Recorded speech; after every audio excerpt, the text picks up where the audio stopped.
जय हिंद दोस्तों, this is Ritu. उम्मीद करती हूँ कि आप सभी लोग अच्छे होंगे और अपनी यूपी पुलिस कांस्टेबल के री एग्जाम की तैयारी काफी अच्छे लेवल पे कर रहे होंगे। दोस्तों, इससे पहले मैंने जो आप लोगों के लिए मैथ्स, रीजनिंग, जीएस, हिंदी के इंपॉर्टेंट टॉपिक के ऊपर वीडियो बनाई थी, तो उसके बाद मेरे पास बच्चों की रेगुलर क्वेरी आ रही है। अब हम लोग अपने मेन एग्जाम में किस तरीके से अपना स्कोर को अच्छा कर सकते हैं, कैसे स्कोर को इम्प्रूव कर सकते हैं, छोटी छोटी टिप्स क्या हो सकती है जिससे हमारे जो नंबर है वो बढ़ जाए। को बता दूं कि 150 क्वेश्चन आप लोगों को 2 घंटे में करने, मतलब कि 120 मिनट आप लोगों को टाइम मिलने वाला है, जिसमें आप लोगों को मैथ्स, रीजनिंग, जीएस और आप लोगों को हिंदी का जो पोर्शन है वो कवर करना है। अब सबसे ज्यादा आप लोगों का जो टाइम जाने वाला है तो वो सबसे पहले आप लोगों का रीजनिंग में जाएगा, उसके बाद आप लोगों का मैथ्स में जाएगा, उसके बाद जीएस और फिर हिंदी को। लोगों को मैं अटेम्प्ट के बारे में बता देती हूँ। 150 क्वेश्चन में से आप दोनों को ही, मेल और फीमेल को 150 क्वेश्चन ही अटेम्प्ट करके आने हैं, लेकिन इसमें जो एक्यूरेसी रहेगी आप लोगों की तो वो 120 प्लस क्वेश्चन आप लोगों की मेल के लिए रहनी चाहिए, वही 105 से 106 प्लस क्वेश्चन आप लोगों की फीमेल की एक्यूरेसी रहनी चाहिए। तभी जाकर आप लोग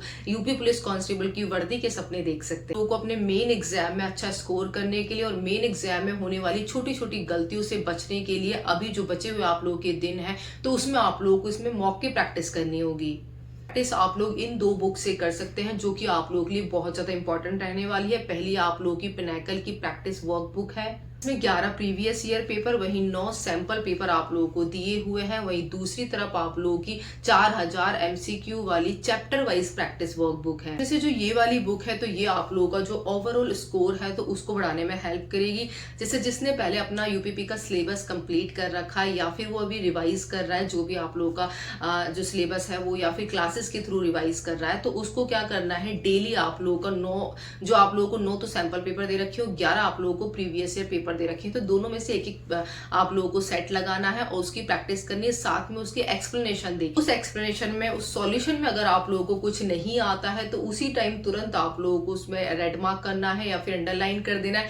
केवल अंडरलाइन करने मात्र से ही आप लोगों को वो चीज याद हो जाएगी और जब आप लोग अपना मेन एग्जाम देंगे तो अगर वो क्वेश्चन वहां पर आप लोगों को देखने को मिलता है तो डेफिनेटली मैं आप लोगों को कहती हूँ कि 4 ऑप्शन में से आप लोग सही आंसर लगाते हैं। हम लोग ऐसे कैंडिडेट के ऊपर जिनका ओवरऑल सिलेबस तो कंप्लीट है लेकिन उनको कहीं ना कहीं किसी एक चैप्टर में दिक्कत आ रही है। जैसे कि मान के चलो कि किसी का मैथ्स अच्छा है और रीजनिंग, वो मैथ्स और रीजनिंग अच्छा कवर कर रहा है, लेकिन उसको जीएस और हिंदी में दिक्कत आ रही है, उसमें उसका कहीं ना कहीं स्कोर कम आ रहा है, जिसकी वजह से ओवरऑल उसका स्कोर कम हो रहा है। या फिर किसी का जीएस और हिंदी अच्छा है तो वो मैथ्स और रीजनिंग की प्रैक्टिस नहीं कर पा, ऐसी कंडीशन में उसे केवल उस पर्टिकुलर सब्जेक्ट पर ही फोकस करना है, उस सब्जेक्ट के टॉपिक पर ही उसको फोकस करना है। जो भी उसको चैप्टर में दिक्कत है पर्टिकुलर, वो उसी चैप्टर की प्रैक्टिस करे और उसी चैप्टर की प्रैक्टिस में उसका एनालिसिस करे। प्रैक्टिस आप लोग इस बुक से कर सकते हैं जिसमें आप लोगों को 4000 प्लस एमसीक्यू दिए हुए हैं। साथ में चैप्टर वाइज ही आप लोगों को प्रैक्टिस करने के लिए दी गई है। सब्जेक्ट वाइज आप लोग अपने चैप्टर देख सकते हैं, साथ में उसकी एक्सप्लेनेशन में पीछे काफी अच्छी खासी दे रखी है,